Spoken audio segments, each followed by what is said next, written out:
Je vais définir la délivrance par rapport à la brillance. La délivrance, c'est acquérir la connaissance ou la lumière dans les zones obscures de ta vie, dans les domaines ténébreux où il y a de l'obscurité de ta vie, dans lesquels l'ennemi a caché les raisons de tes blocages et de tes souffrances. Chaque souffrance, chaque blocage, toute limitation qui sont dans ta vie a toujours une raison. Mais là, la délivrance, my God, quelque chose me vient comme un essai. C'est toucher aux raisons cachées qui ne te permettent pas d'avancer.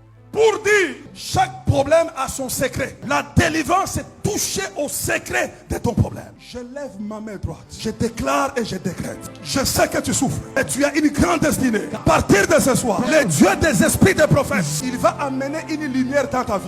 Tu verras des choses que tu n'as jamais vues. Le Dieu qui déchire les voiles, le Dieu des lumières, le Dieu des dons parfaits, connecte ton esprit à une haute dimension de la lumière. La vraie délivrance, elle est précédée par la révélation.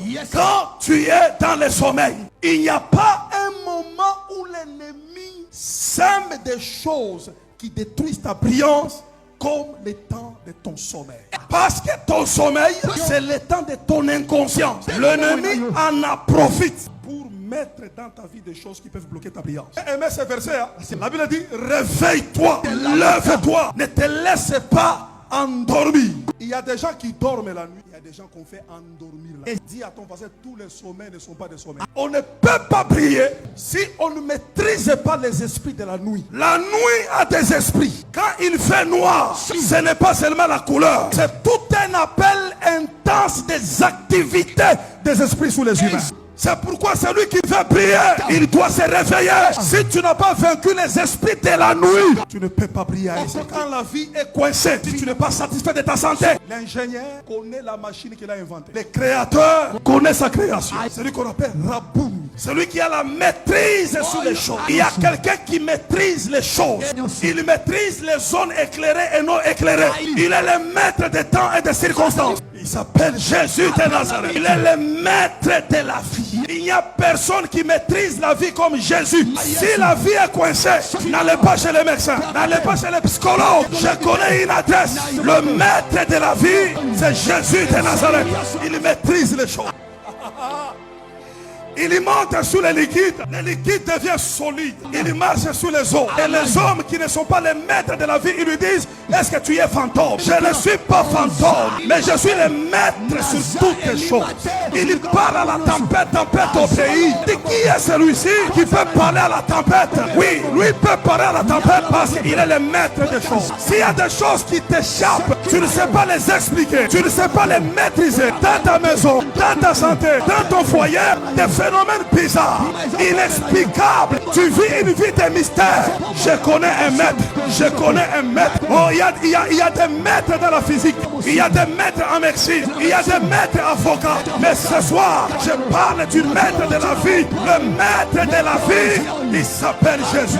Il s'appelle Jésus. L'unique personne qui a laissé la tombe vide. Il dit, j'étais mort, je suis ressuscité. La mort ne pouvait pas le retenir. Il dit, je vis au siècle des siècles. Je détiens les clés de la mort et de ce jour de mort. Parce que tout pouvoir m'a été donné dans les ciels. Il maîtrise sur la terre.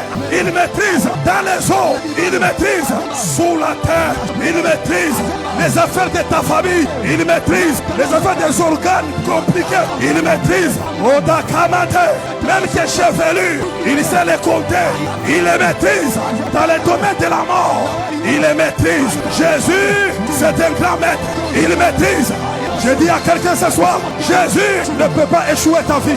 Le médecin peut t'échouer, mais Jésus ne peut pas t'échouer. Même si tu es pourri, décomposé, s'il ouvre sa bouche, il t'appelle. Tu sortiras de ta tombe. Je parle du maître. Il maîtrise ta situation. Je parle du maître. Il maîtrise le cœur de ton mari. Je parle du maître. Il fait activer ton cerveau. Je parle du maître. Je parle du maître. Je parle du maître. Je parle du maître.